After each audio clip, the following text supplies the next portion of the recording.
Hey you and welcome to this video where I will help you out how to replay right here in cTrader. And if you want to do this, it's quite simple because we are having now the Bitcoin to US dollar chart open right here. And if you want to replay, go to this button right here where we can click on market replay. Then we select right now, for example, right there.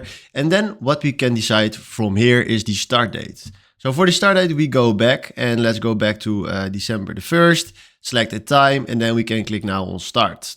Then right now you will see right here the place, about Bitcoin. And if you want to increase the speed, you can select right here this button. But right now he is showing a replay mode from December the 1st until today. So let's say right now we want to speed up a little bit. We can do this right here. And now if you can see, he's going pretty fast. Now we can go faster. Right now he's going very fast.